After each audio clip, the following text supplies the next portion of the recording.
Welcome, fellow armchair generals and history fans. This is Gamers 1745 with a special episode not directly connected to Hearts of Iron 3 or any particular game, because we're going to be talking about the Anschluss of Austria, or the Union of Austria with Germany. So even if you don't care about this game, you might very much care about this episode, as it will be a special. If you want to see the standard gameplay, skip this and go on to the next episode. All right, I'm gonna tell the story. I'm gonna tell the story of Austria. Not the Habsburg Empire, not of Austria-Hungary, but the story of Austria as it relates to in this time period. All right. Annexing, well, this is stuff about in the game, but demands for Union Anschluss of Austria and Germany increased after Adolf Hitler became Chancellor. Maybe not. We're going to talk about that. In February 1938, Hitler invited Kurt Schuschnigg, the Austrian Chancellor, to meet in Berchtesgaden. Okay, well, we're going to stop reading this right here. Like I say, we're going to talk about the story of Austria. Okay. There was something you may have heard of called the Great War. And so it happened. We won't get into that. And then it ended with the loss of the Central Powers, which included the German Empire, the Kaiserreich, as well as the Austro-Hungarian Empire, for lack of a better, more precise term right now. Of that, the Austro-Hungarian Empire breaks up, and in 1918, there is formed the Republic of German Austria. And let me read the two German versions of the name. Republik Deutsches Österreich, or Deutsches Österreich. Well, the second one had a hyphen between Deutsches and Österreich. So this is set up, basically the government of Austria becomes the Republic of German Austria. And the primary purpose, as my understanding of this government, is to have union to become part of Germany. Stepping back a little further, time and I have to do this. The German Empire is formed by the Prussians, and their first major step in it is they need to get the Austrians, which the Habsburgs, the Austrians, out of sort of the rest of German affairs. So they sort of have the war over some territory dealing with Denmark, and so the Austro-Prussian War, or whatever it's called, that happens. Then later they do the invasion of France and declaration of the German Empire at Versailles at the end of the Franco-Prussian War. And so that moves Austria out of whatever you're calling Germany. The Holy Roman Empire, I don't know, Confederation of the Rhine, during the Napoleonic era, there's various sort of titles for the German states. But Austria is moved out by that point. And it's the center in Vienna of a multicultural empire. Well, now that empire is gone, the German Austrians, the Austrians basically, want to return to Germany. But they are forbidden to, as part of both the Treaty of Versailles and the Treaty of Saint-Germain-en-Laye, which is the one that was signed between America and some of these various powers. They're forbidden to do so. So the Republic of German Austria disappears and becomes just the Republic of Austria in 1919. So that goes away. Now, This is the whole sort of story of what's going on here. So this part that demands for union of Austria and Germany increase after Adolf Hitler becomes German Chancellor. Now, my understanding, the main reason they're forbidden from being German Austria is because it would lead to eventual, whether that means in a few days, few months, a few years, a decade or two, I don't know, union with the rest of Germany, and it would make Germany too powerful, particularly the Western powers, because obviously the Soviet Union is the Bolsheviks, and we don't care what's going on over there. They don't get a say in it. Too powerful of Germany, and maybe a little bit of punish them since they started the war, as the Western allies thought. So, now, they complained, the Austrian delegation, that this seems to break the Wilsonian principle of self-determination. And of course it does. All these people, if we hold votes, plebiscites, and get be in a majority or whatever to join Germany, that's against your declaration of your 13 points. So we can see it is a hypocritical thing. So, and this is sort of important. By Versailles Treaty, we'll call it, or the Versailles Treaty Protocols, because there's, and other treaties that follow along with this. The existence of Austria as a nation state is only acceptable under certain terms. And if the terms are theoretically broken, it could, in a limited way, restart World War, or the Great War, World War I. Other similar terms are like Hungary. Can't have the Kaiser there, Otto Habsburg. But they're the Kingdom of Hungary, and they're looking for their Hungarian king who's living in Paris under the name of Otto von Habsburg. And so, where Austria sets up a republic, Hungary sets up a kingdom without a king. So these nations are formed, accepted internationally under certain conditions that are not approved of locally entirely, meaning they're not the conditions that the locals would approve. So this is setting up a problem, a reason for wars. And I very much agree with the assessment. World War II was simply fought over the Treaty of Versailles. It is just a, fight out the results of this Treaty of Versailles. Right. So that gives you the mood that it isn't just because there's Nazis or Hitler that there is significant idea of unification with Germany and Austria. And especially in the early days at the Republic of German Austria, it was not a right or left thing. It was not a particular party supporting this, and others were, ideological parties, like socialism, communism, capitalism, republics, or whatever. It wasn't based on that, though it was based obviously on the idea of whether there's going to be a republic or a Kaiser in Germany. It probably wasn't going to be the Habsburgs. So Habsburg loyalists were probably against it at the point. And there were considerable Habsburg loyalists. Not that that's considerable doesn't mean a majority or even anywhere near it, but meaning a decent percentage, 10, 25%, whatever it may be, of the population. And so at that point, it's a generally popular idea. Okay. The Nazis are running around Germany trying to, gain power. And eventually, and I know you know a lot of the story, Hitler becomes chancellor in the very beginning of 1933, while Hindenburg is president. Okay.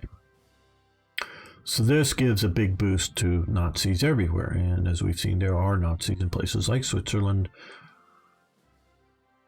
Austria, and which had sort of for a while been, my understanding is, considered part of the Republic of German Austria, the Sudetenland, because it was German Austria, but not as the country was formed, settled on through Versailles.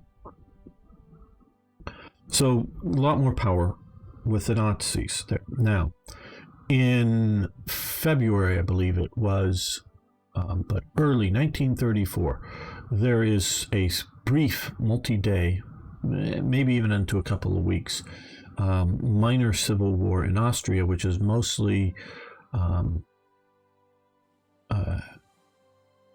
socialists versus the Winterlander Front, the Fatherland Front, which is the main ruling party of Austria. Now, and the Winterland Front, the Fatherland Front, wins out that. It's,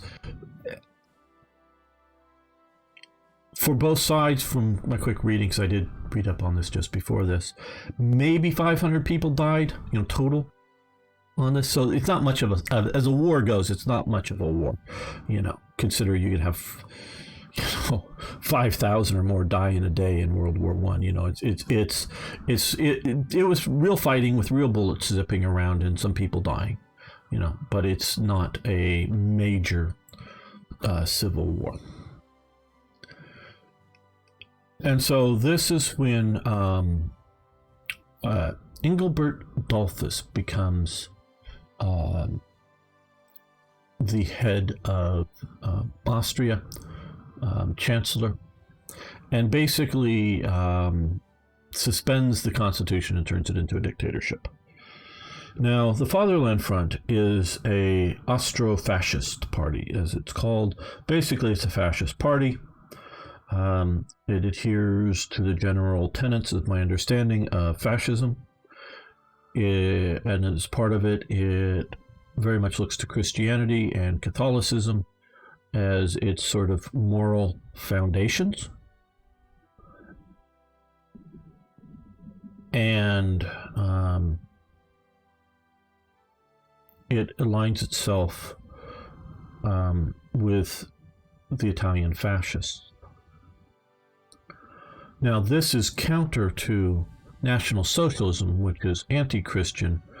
I would call it a neo-paganist or neo-paganist racial religious movement, National Socialism. And so this sets up a bit of a conflict. Well, in July 1934, now remember, early 1934 is this brief civil war, and now in July 1934 there is a putsch attempt in Austria. Now, I've not read a lot. I mean, I just read the Wikipedia article right now, but I've not read a lot total on this. Some of the stuff I've read has made it seem that this was just a local group of Nazis in Austria that decide, in the few hundreds, but somebody in there decides to do this putsch, tries to take over the government to, then have it unified with Germany. And the SS was in sort of the Austrian SS was the main people involved. And I have a hard time believing, not that the local equivalent of a Gauleiter or whatever in Austria for the SA or somebody might get it into his head to do a putsch. Very well might have. But I have a hard time thinking that, because the SA or the SS is much more centrally controlled. I've read about, especially post this time, the Austrian SS, that they would be the key players in this without higher authority, basically Heinrich Himmler's authority. And I don't know that Himmler was enough of an independent person to do it without Hitler's. Very quiet. I mean, this is probably, nothing was written down. Probably there's no memorandum. There's no paper trail. Hitler and Himmler probably sat down and talked to each other. There may have been a couple other people in the room. An idea was agreed upon. Himmler leaves. Himmler gives direction to whoever, and I could maybe look up, but not going to at this moment, whoever it is in charge that he thinks he needs to give direction to, and they then go off and do it, but without telling the rest of the Austrian Nazis whether they're, because there was a rather decent sized SA in Austria as well, telling them that, like, the Fuhrer asks us to do this. No, it was, I think they were keeping all of the German hierarchy out of this, because if it fails, they don't want it to blow back too directly on Germany. And we have to see this because as a common sort of practice, because Hitler tries this in 1923-24 in the Munich beer hall putsch. So this isn't foreign to the Nazis. And just days, literally like 3 or 4 days before this July 20th putsch in Austria, I think the highest ranking guy, there was 2 or 3 touring Austria, was Hans Frank, the eventual sort of runner, the guy who ran the general government, the sort of rump state of Poland later on. He was a Nazi lawyer, Nazi internal security kind of guy. He tours. Now, so they try this putsch. Like 100+ SS men take over part of the government, building and offices, and hold some of the government hostage. And not just because of the somewhat instability of alt-tabbing in and out of this, I'm not going to do so to give you more details. But so much of the government is able to get out, but Engelbert Dollfuss takes 2 bullets and dies. So this is a Nazi assassination of a head of state in a foreign government in 1934, July 1934, and that's key. And this whole thing basically fails. I think there's it's less than 20 Nazis are executed, are captured as part of this and are executed post this. And like I say, there's probably somewhere between 100 and 200 Nazis die in fighting in and around the putsch, as the Austrian elements remain loyal, police and military elements remain loyal to the Austrian government. Now, why? Okay. Almost went down the road a little too fast. So, what is key about this date of July 1934, and why does Hitler need to keep his hands 100% off of this to try to make it seem as much as possible? And I do believe he keeps his hand. I totally think he approved of it, but I think he very much keeps any sort of reference, and not like the Fuhrer requests or the Fuhrer for this happen. Why is this such a wild ass thing that does not work well, and I think is a massive embarrassment at all levels, in Germany, in Austria, internationally, to the Nazis and Adolf Hitler. And if it wasn't for what it seemed like the main strike force being an SS strike force, and not just a bunch of SA men storming the building, and a few of them have pistols demanding whatever, sort of like we're seeing here in the United States right now with them, storming federal courthouses and trying to get in, and would have had there not been basically federal riot police. Yeah, they have guns, but they're mostly trying to use non-lethal means to stop them. And these are,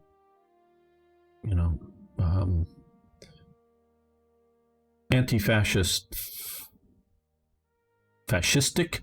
They're not fascist, but they're fascistic, meaning they have traits of fascism.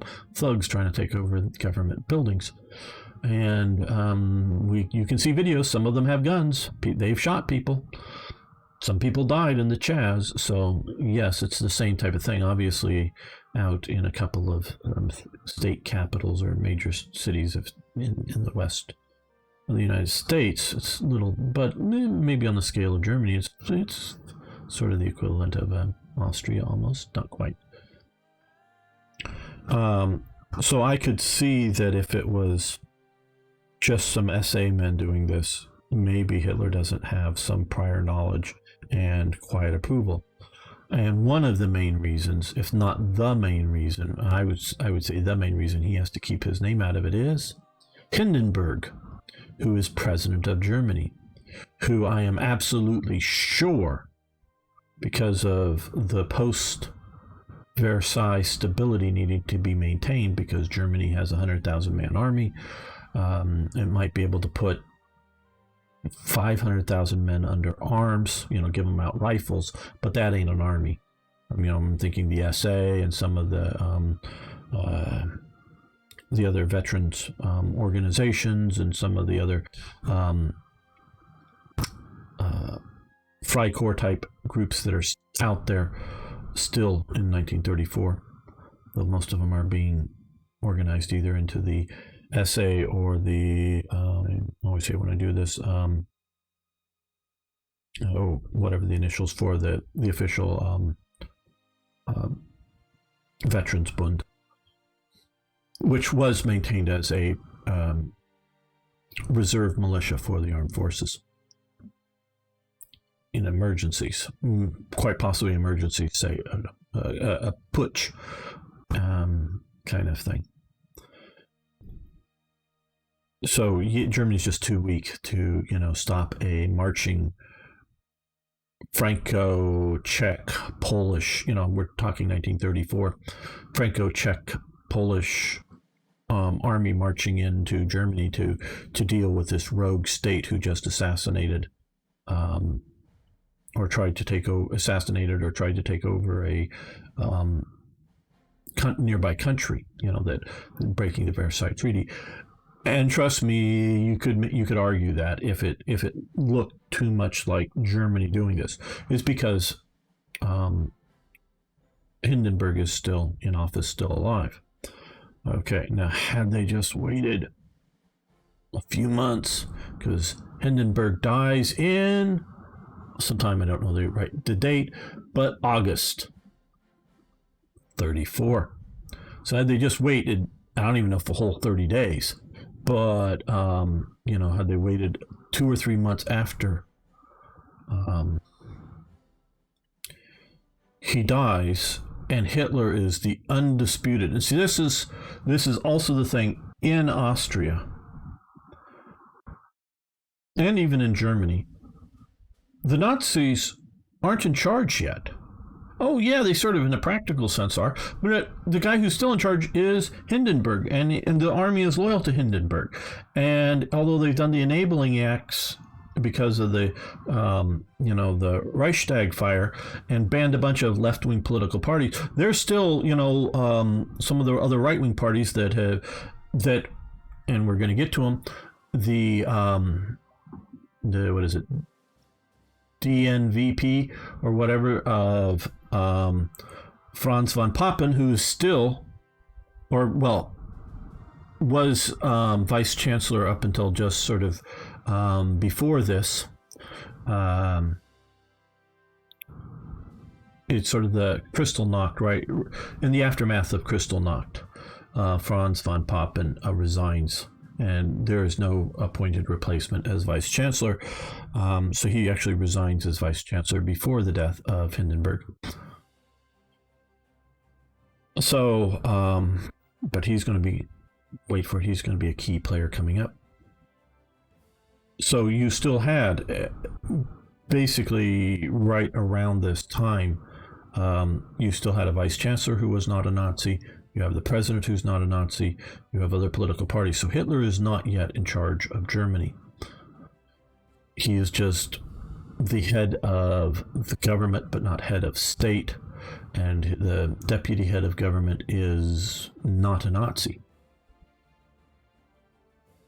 And in the last elections, I guess there hasn't been elections since 1933. In the last elections, the National Socialists did not get a majority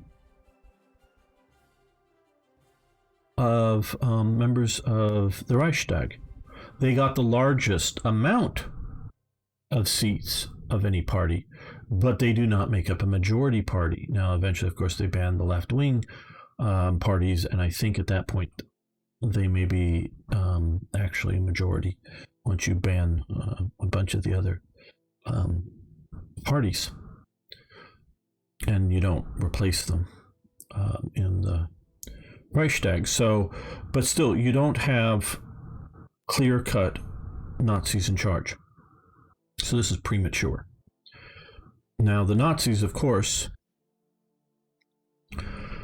didn't have a time machine to go just far enough in the head to know that, hey, if we wait 3 months, we will be in charge. Or crystal balls to look into the future, though some of them claim to have that type of thing. But they missed this. So this happens too soon. So you have Engelbert Dollfuss assassinated. Not immediate. Okay. There's some guy in between. I don't remember who it was. But this gets the Nazi Party banned in Austria. Many of the SS men that were involved, or however involved they may have been, have fled into Germany. The SA is banned, though the SA does continue to exist, but they have to be underground, shall we say. There are in the hundreds SS and SA men living in exile in Germany that are organized up by the Nazis. Post this, and the Nazis as a political party are banned in Austria. Again, the main ruling party is the Winterland Front, the Fatherland Front, and they are an Austro-fascist party. And so and what becomes down to the situation, the political situation, is the two main choices for the Austrians are fascism and National Socialism. It's one or the other is in a practical sense. The socialists, the communists really don't have, to the best of my knowledge, huge popular support in Austria. It's a fairly conservative government. And my understanding is, although there have been some economic difficulties, there have been nothing like the difficulties. Again, my understanding, I can be wrong. Post below if you got information that proves me wrong. I want to know it.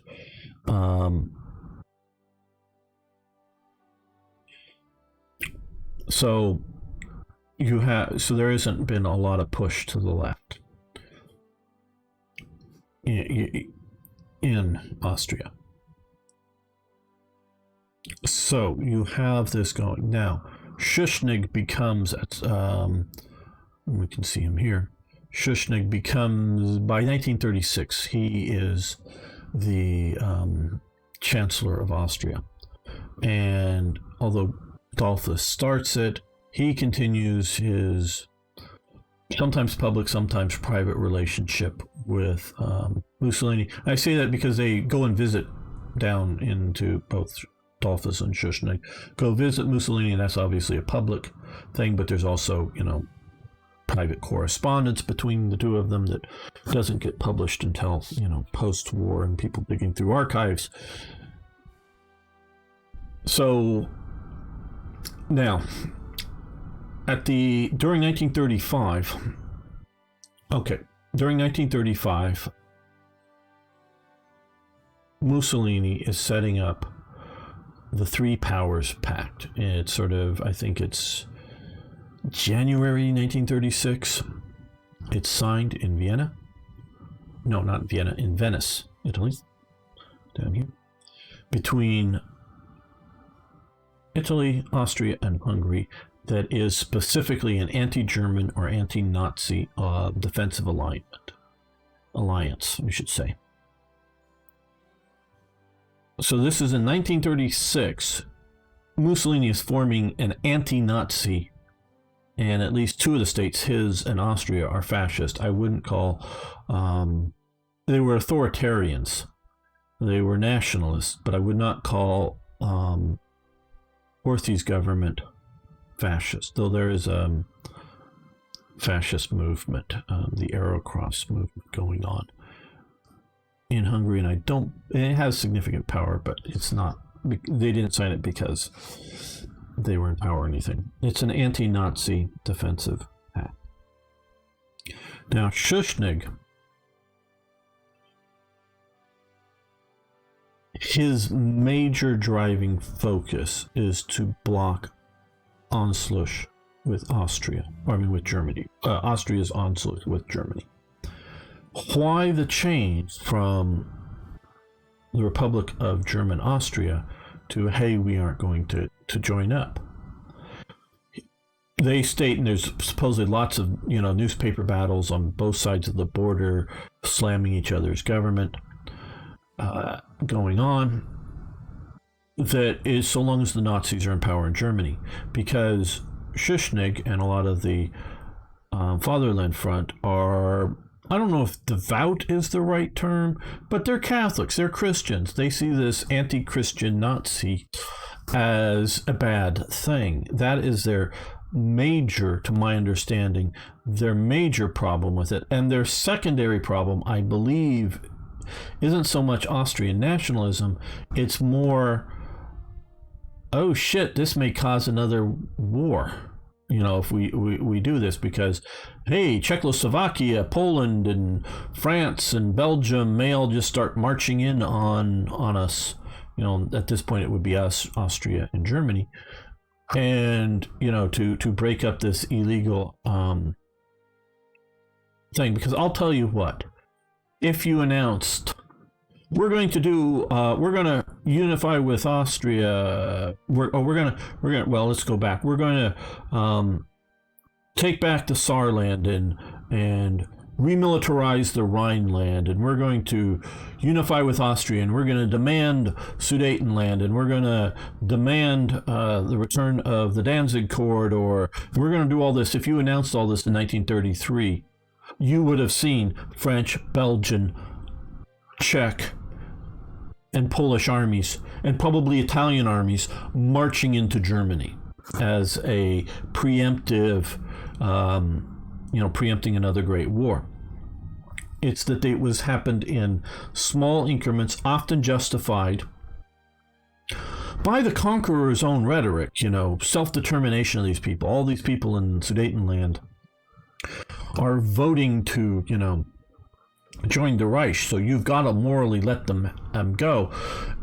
And since any one of these things, like another thing to do at some point is part of the Versailles Treaty going on, is that Czechoslovakia has access to some of the canal or river systems and special ports set up in the major German ports that are extraterritoriality, meaning a ship can come in and dock in Stettin, I think is one of them, in a few wharfs, within the major thing, but come into Stettin and dock there and unload cargo without the Germans being able to inspect it, and either put it on rail cars that are sealed or put on barges that are sealed, and then come up into, because I just know that I believe Stettin is one of the ports, though obviously the river doesn't quite, well, maybe, I don't know, it's quite navigable here, but the other is the Elbe, another is coming through Hamburg. I believe the Elbe is navigable into Czechoslovakia. That the Germans cannot stop, cannot tax, cannot look and see what's inside of it. They can, observe it, make sure none of it is like being smuggled out into Germany. And so you could be bringing, I don't know, whatever it might be that Germany doesn't want or whatnot into Czechoslovakia or out of Czechoslovakia. So when Czechoslovakia, I don't know, is selling ZB-26 machine guns to China, they got to get out of Czechoslovakia somehow. And it very well may be on a barge going up the Elbe. I guess you go up the Elbe north, or is that down the Elbe? I don't know. To the port, and then not that Germany is entirely objecting to, because they're also helping out China, but objecting to Czechoslovakia selling machine guns to China or something. But they might be, because maybe they're selling weapons to Republic in Spain. that are going to shoot at German soldiers. They don't get a say in it. And it's sometime, I believe, I'd have to look back in some of my, if I have made some events covering some of this. They eventually end that agreement, just unilaterally.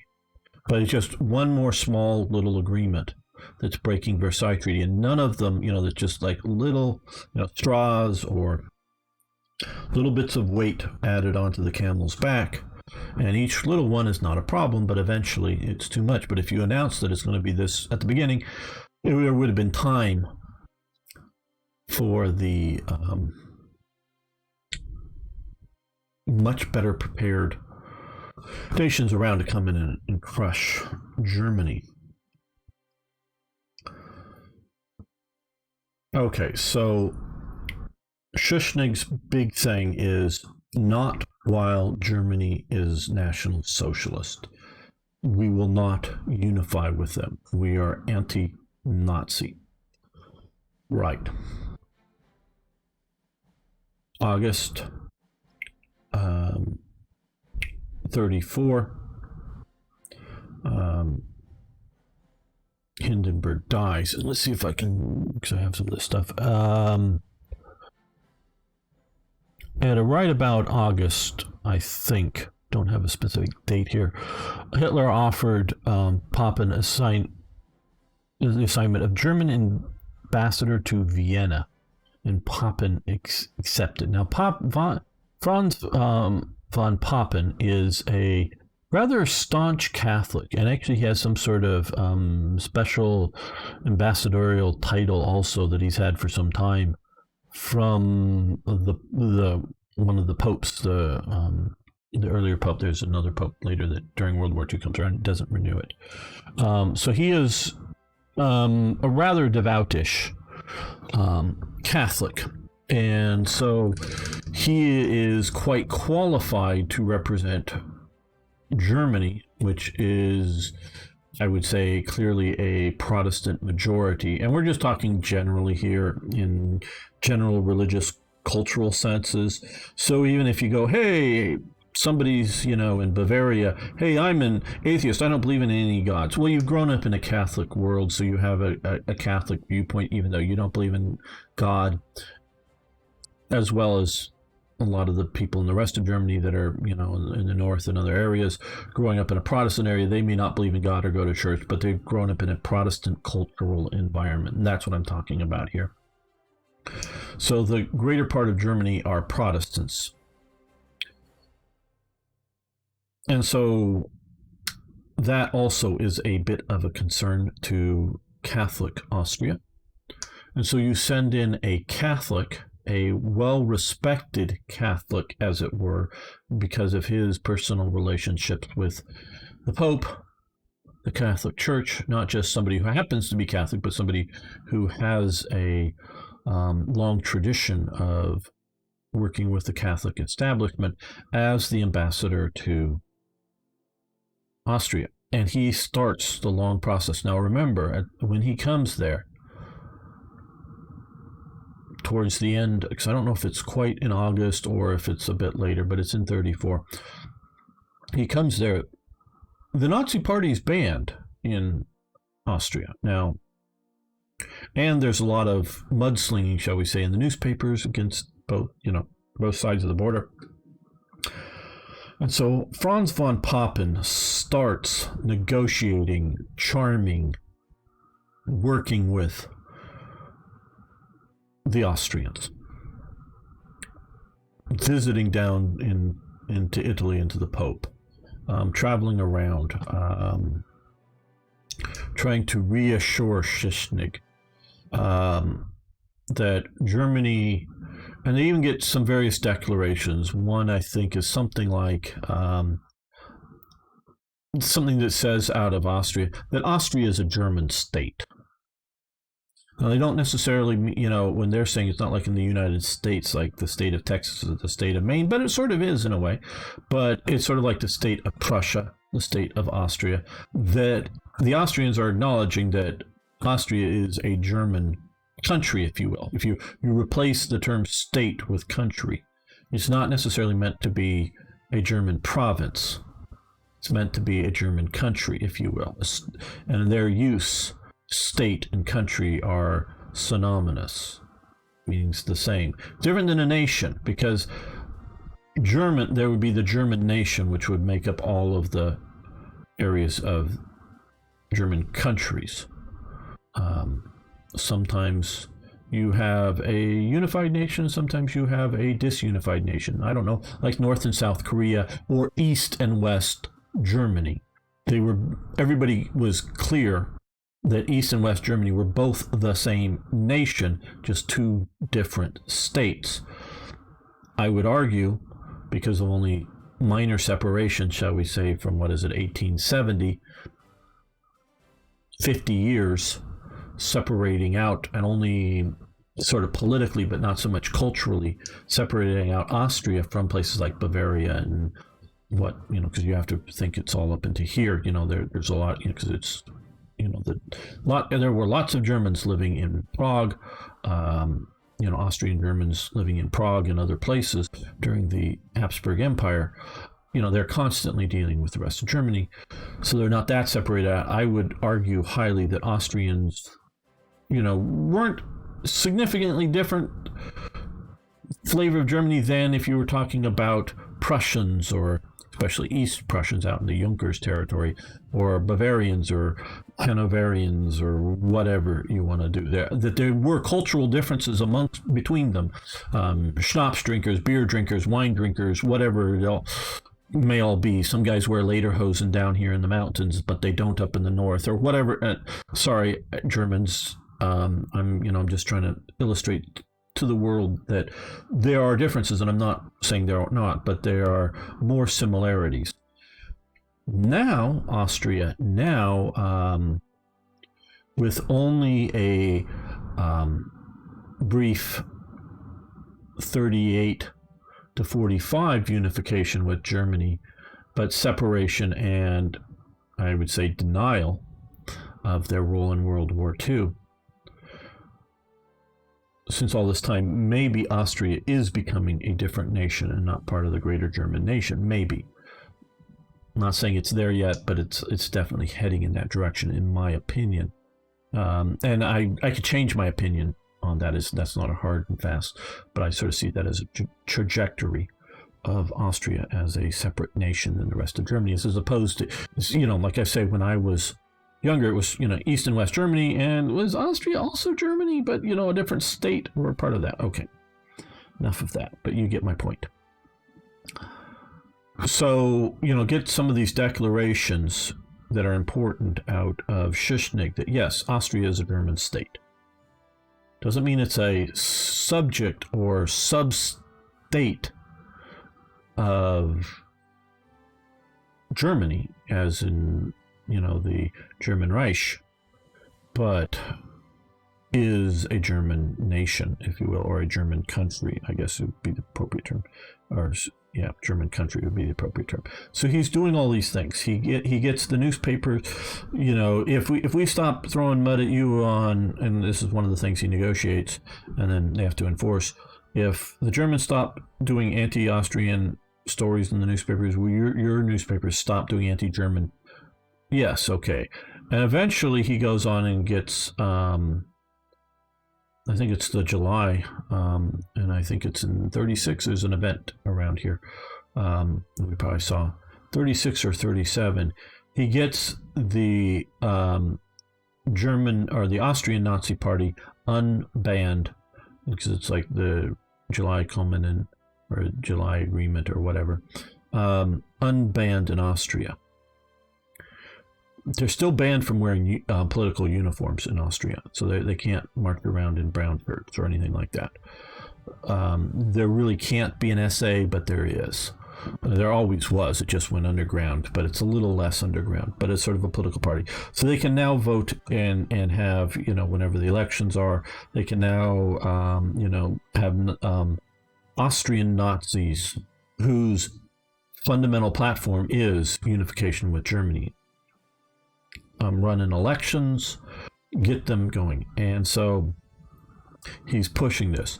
He gets Arthur Seyss-Inquart in as like interior minister or something like that. I forget, but it gets him actually into the government, a cabinet post into the government over time. Now this is, I think, more in late 37 or very early 38. So he very much is working. Now this all happens in March. Forget about this May date. He very much is the leading man that's softening up Austria. Now, during this time, from the beginning of 1936, you remember, Mussolini forms the Three Powers Pact. It's a directly an anti-Nazi and anti-National Socialist German alliance. Why does he do this? Well, he's afraid of a large hostile nation to his north, would be a simple term for it. And at the beginning of 1935, there's a reasonably strong alliance between England, France, and Italy. Even though Italy is fascist, it has not really done anything that overly upsets their former Entente members. They still have the king. There are still other political parties other than the fascist party, but they've gotten rid of socialist and communist parties from sitting in the government, or in the, whatever their parliament is called. I don't know. Sorry. Gotten rid of them, of course, from sitting, and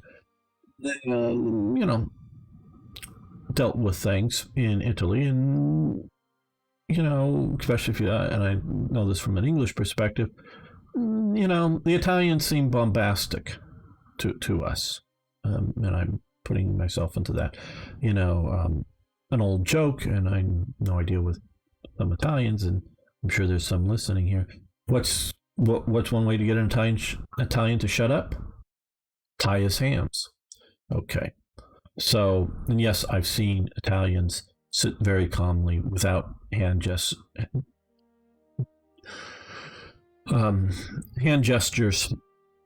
and whatnot, and just calmly sit there and talk. Absolutely, and I'm sure there are numbers of Italians that do that, but we all know a lot of them are very expressive. And so from an Anglo, I don't know how much it is from a French point of view, from an Anglo point of view, they're sort of seeing fascism in Italy as being sort of bombastic politics, I'm sure.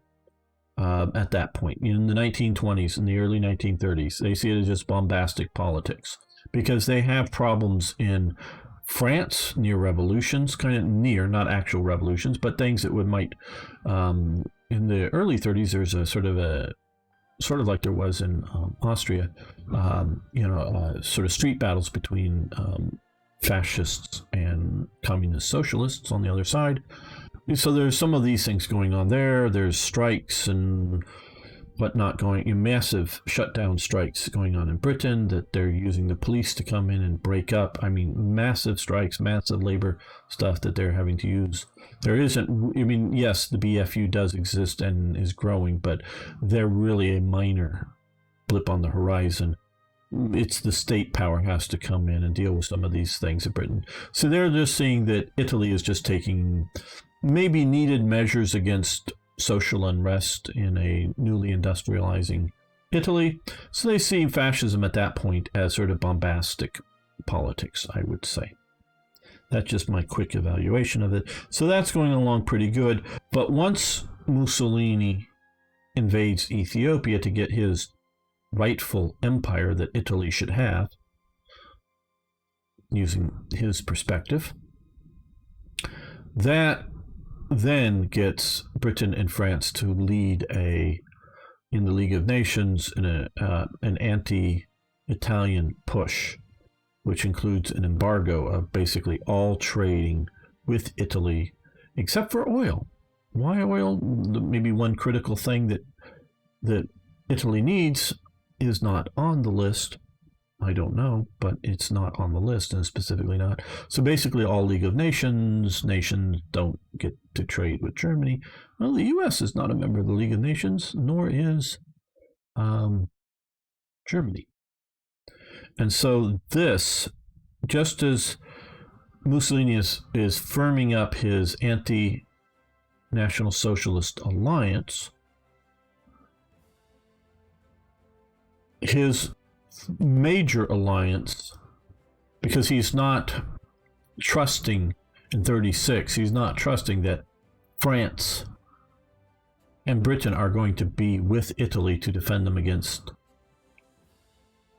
Germany. And really what he's looking for is that if Germany invades or takes over Austria, he starts to move in, he's ready to move in to protect the Brenner Pass, move forces in to help protect Austria, and Hungary is also willing to or looks at it and goes, hey, yeah, they may steamroller towards us. And it's directed towards Germany. But it also, if Romania decided it wanted more territory, or Czechoslovakia or Yugoslavia wanted more territory, or something else, that's also theoretically, defended against as well. It's not only against one power, but the main fear that's driving these nations together is Germany. So Hitler, with the ostracization, the embargo is lifted once the war in Ethiopia is over, and everybody's back to trading again. But Mussolini has now realized that his imperial ambitions to maybe grab up near failed state, and it is near failed state, not quite, of Albania, it's still a near failed state, or possibly, he knows that if he invades someplace like Egypt, which is a pseudo colony, I say pseudo because there isn't a government there, of Britain, or if he invades, French colonies over here, it's going to be a war with them. But he's, with those nations. But he's still sort of kind of thinking of picking up some territory here and there, possibly. I don't know. He, dreams of Greece, dreams of coastal territory in Yugoslavia, and of course, like Albania. So he wants to sort of, solidify territory here. And he's realizing his major allies are not going to go along with it. And so Hitler starts courting Mussolini.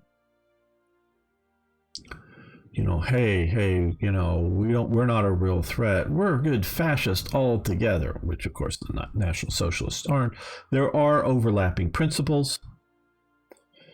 Yes, often if you look at it, fascism, and there's different definitions of fascism. Some of the definitions, multiple definitions by fascists, but then there's also definitions by non-fascists that are trying to define it. You get far enough left, non-fascist, the fascist government of the United States, under Ronald Reagan or something. Let's, really think for some reason. Trump has yet to break anything in the U.S. Constitution. They think he's a fascist. He might want to be a fascist. I don't know. He is a bit of a bombastic personality for sure. Likes to give speeches a lot for sure. Don't doubt that, but he hasn't broken anything in the U.S. Constitution yet. So if you get far enough left, everything to the right of socialism looks like fascism, and maybe even socialism looks like fascism to you. So fascism is something of a, everything for the state, nothing above the state kind of ideology, and that is sort of National Socialism. But there's a lot more central planning in the idea of fascism than there is in the idea of National Socialism.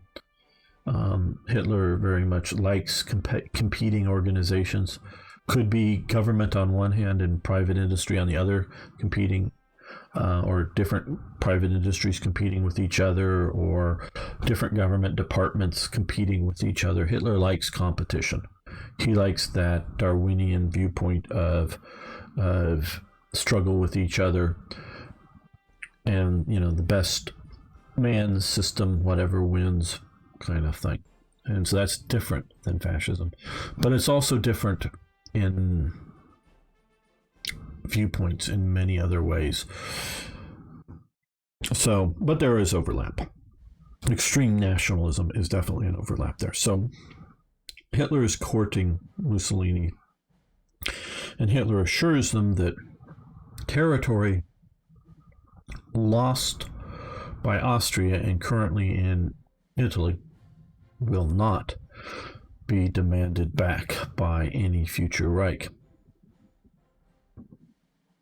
Which may fly in the face of one of Hitler's basic and rather public goals, is all Germans living, at least all Germans in Europe, living under German rule. Which might just mean the evacuation of Germans from some parts of Italy. Just give us our Germans back. That is what Hitler demands for Estonia and Latvia before, and then again second round after the Soviet invasion there. So it was like, yeah. Now, of course, Hitler was planning on invading at some point, but he does go, yeah, you got to let us have these. They don't evacuate the Lithuanians because that was going to be under German control, but that ended up changing. So the Germans in Lithuania got a bit screwed, if you will. So he's reassuring Mussolini that letting Germany have Austria is not a threat. Hitler is. A little bit Franz von Papen doing that, but mostly trying to allay concerns in Austria. Now, Hitler is not letting up on the idea of Anschluss, even though it is a little less aggressive for a while. Then, as we see here, and we're going to continue, this is now that we've brought the story up to this point, I wanted to give this story of Austria in the interwar years as in dealing with Germany, and particularly the Nazis.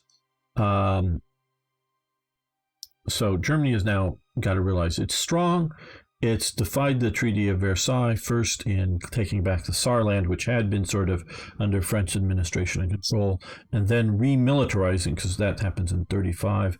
And then just as 36 is, again, I think it's March 36, I don't remember exactly, they remilitarize the Rhineland, which is a greater area than the Saarland, though the Saarland is part of it. So the French have backed down twice now.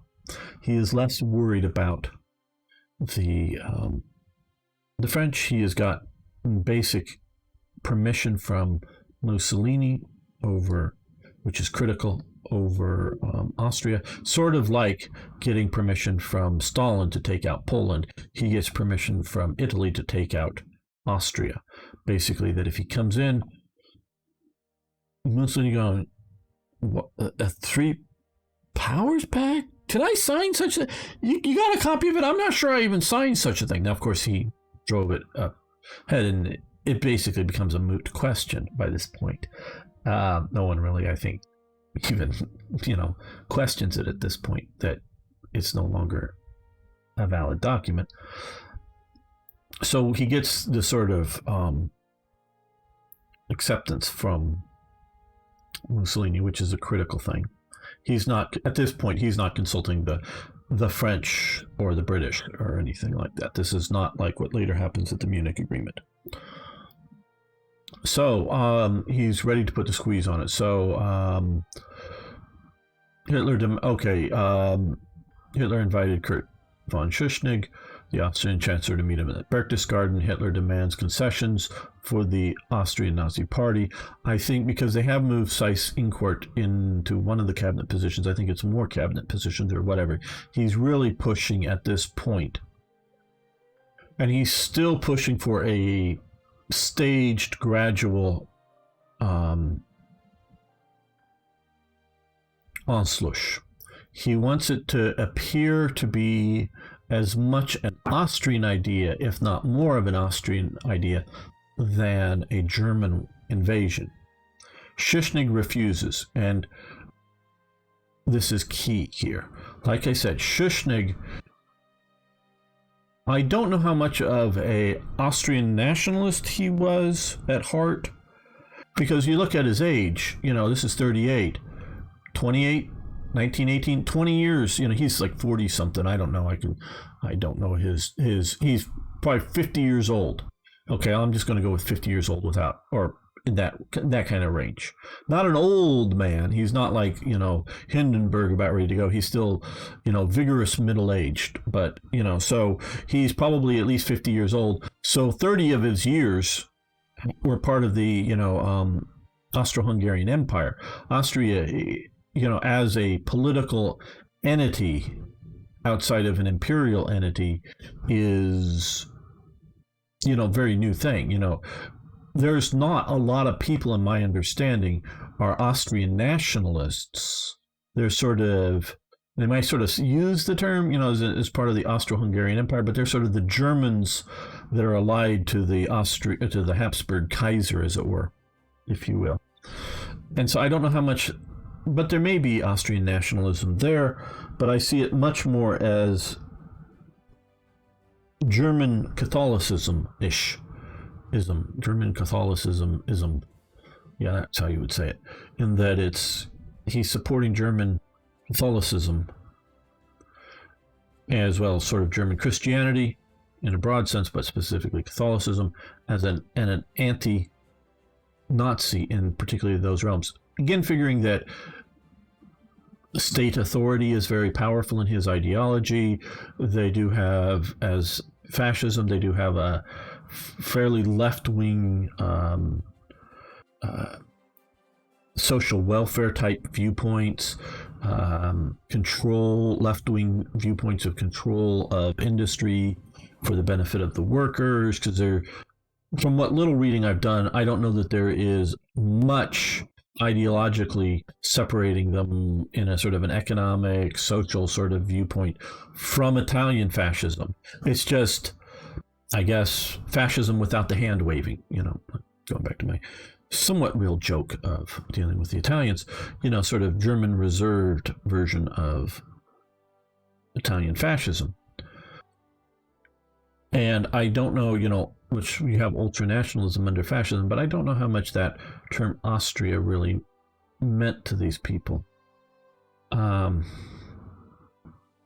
Versus just sort of as just a more of it, again, I'm looking back on it, I'm taking from what different people have said over the years, trying to examine it, and I'm really seeing it as when they say Austrian, sort of, well, it's sort of like the Winterland Front, the Fatherland Front.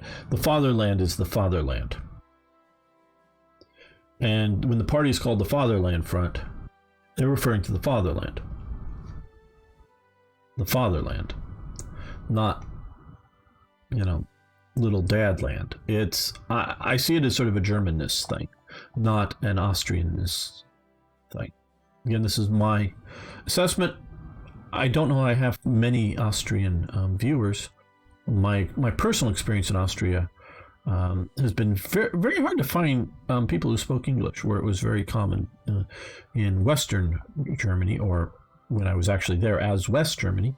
First time I went to Germany, it was West Germany. Very common to find even outside of the tourist industry, shall we say, people working in hotels or whatnot. People that spoke reasonable, basic English was quite common. Early travels into what had been East Germany, a lot of those people zero English. So, and rather hard going into a restaurant or something and trying to talk to somebody in English. A waiter, they didn't have anybody on staff that spoke English, so tried to use my bad German and whatnot. And things, so sort of kind of communicated. So, but my experience has been fewer Germans speaking English fewer Austrians as a percentage. Now, obviously, there's more Germans, but fewer Austrians speaking English as Germans. So I don't know how many viewers I have from Austria here. But if I do, post below if you have. I want to learn, if not just learn if I'm wrong, but learn how I might be wrong. Please post below. So,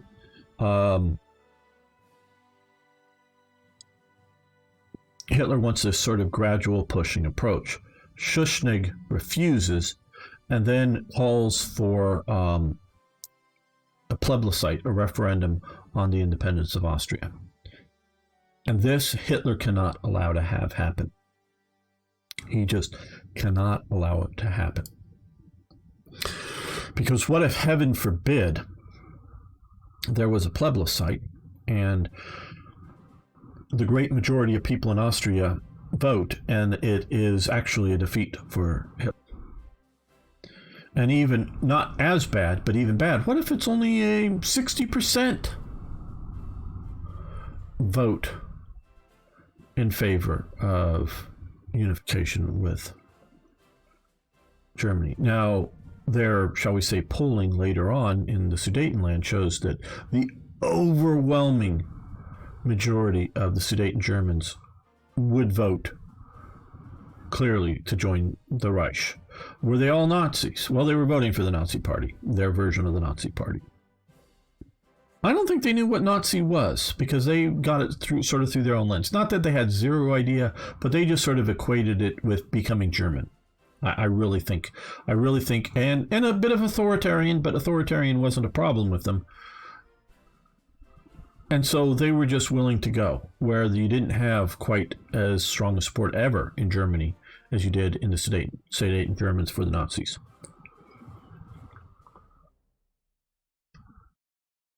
So Hitler can't have this plebiscite happen. So he basically forces his hand and he invades Austria. We can read here. As plebiscite, Hitler took this as an opportunity to take action against the Austrian state. Schuschnigg is pressed to resign. The National Socialist Arthur Seyss-Inquart took over the chancellorship and formed a new government.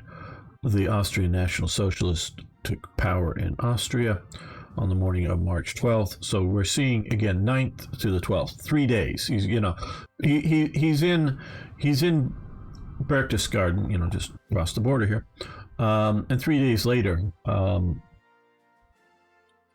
German troops are coming across the border, both Army and SS in there. And on the 13th, Hitler announced passage of Anschluss, annexation of the Austrian Reich.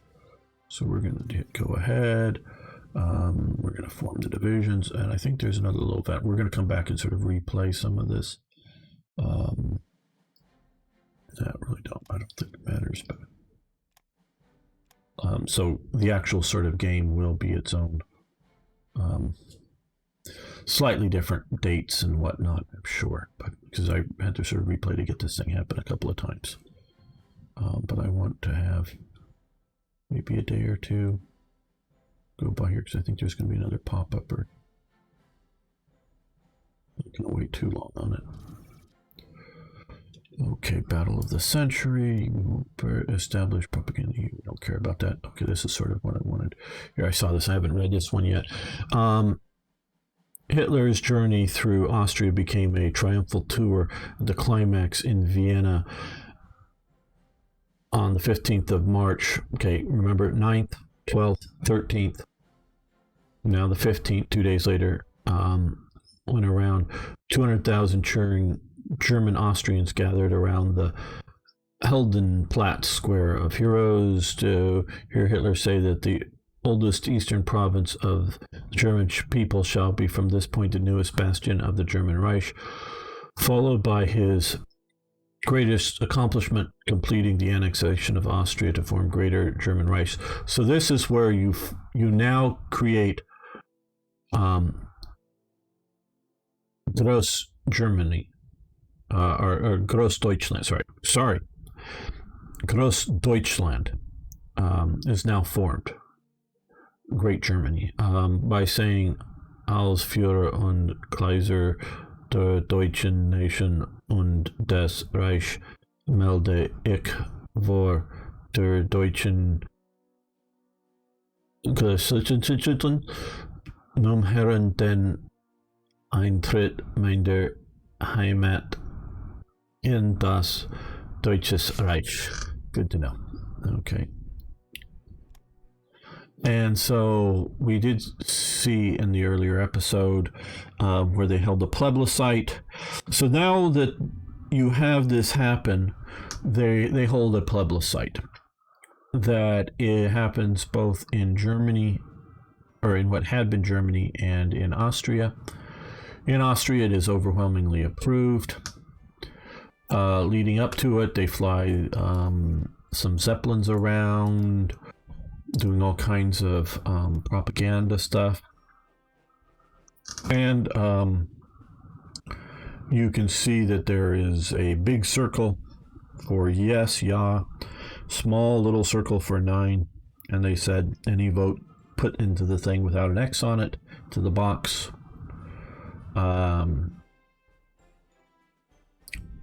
would be counted as a yes vote.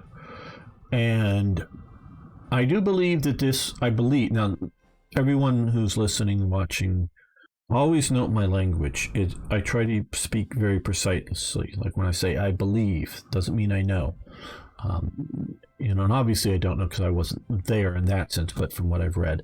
But I don't know, but I do believe that there was coercion in these votings, meaning you didn't necessarily get to put that slip into the box without somebody looking over it.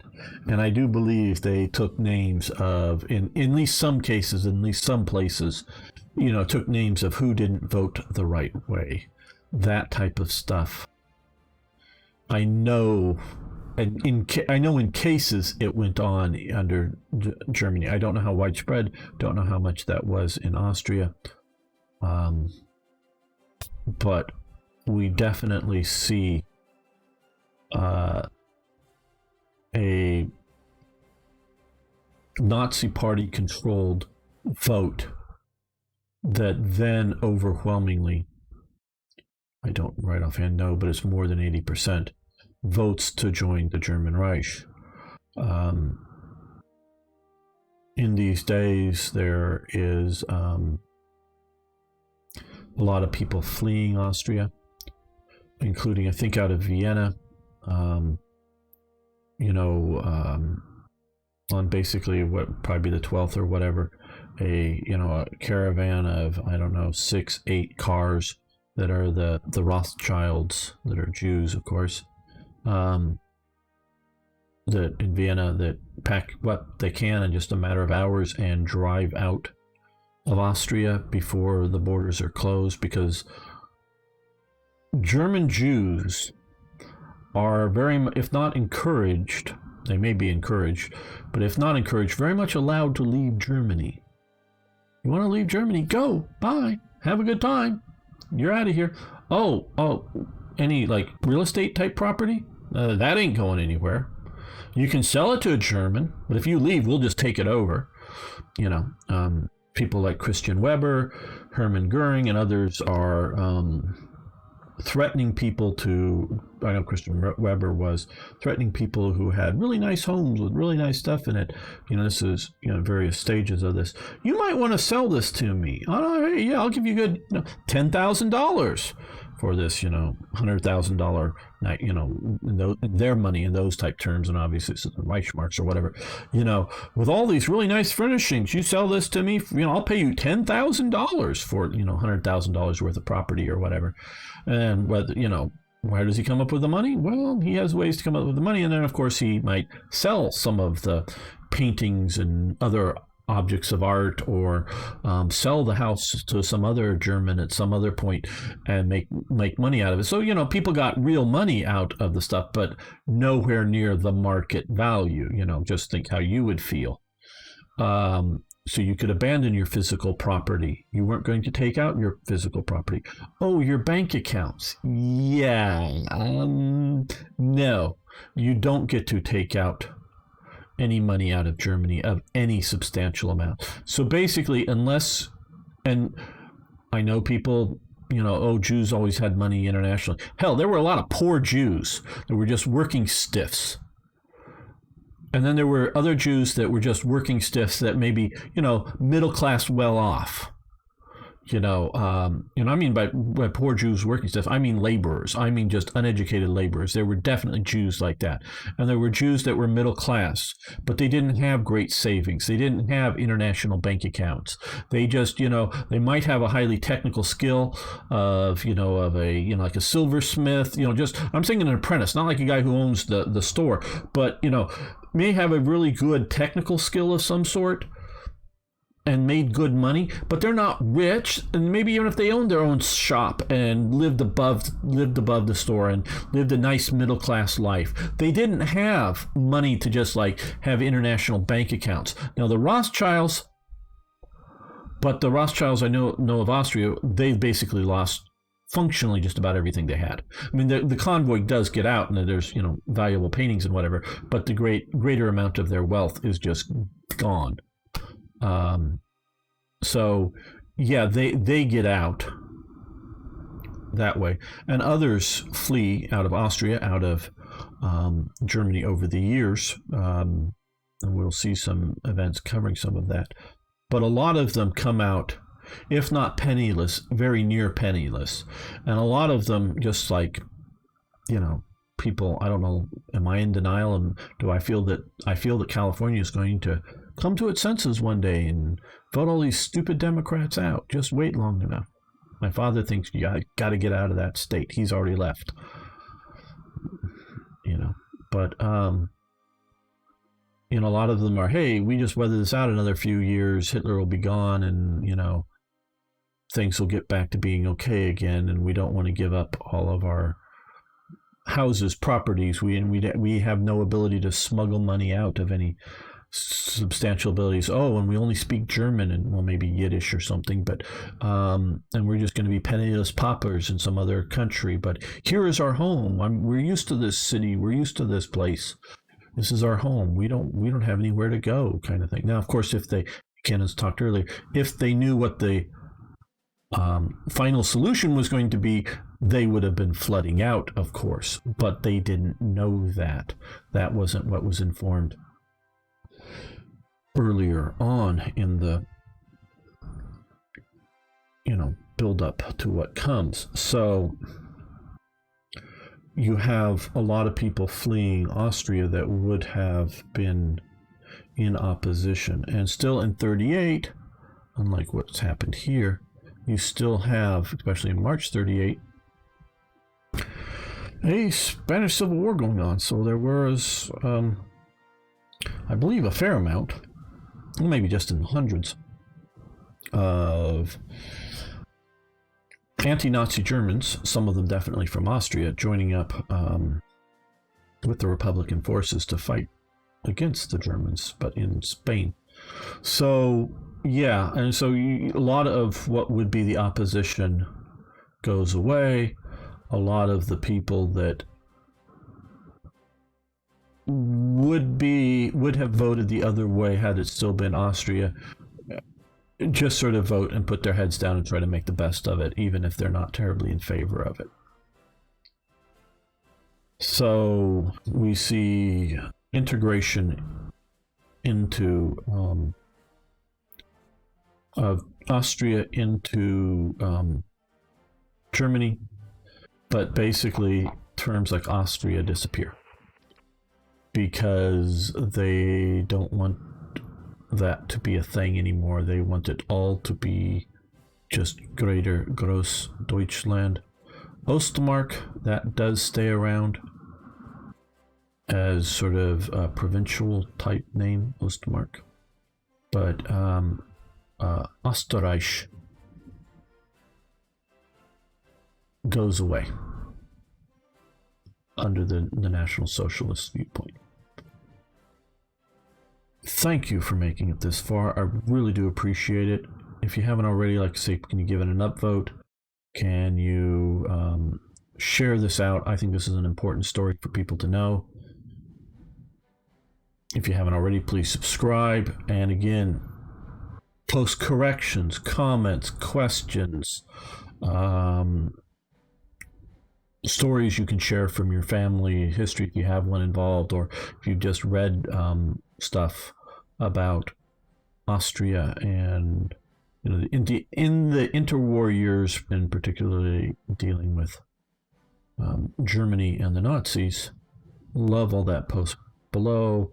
I would love these episodes to be a resource for people, whether they're doing research or just wanting to find out more about events like this that they can come to and listen to, and then scroll down and see what's been said below. So even if it's a year or two later and you have something interesting to say, please post it below.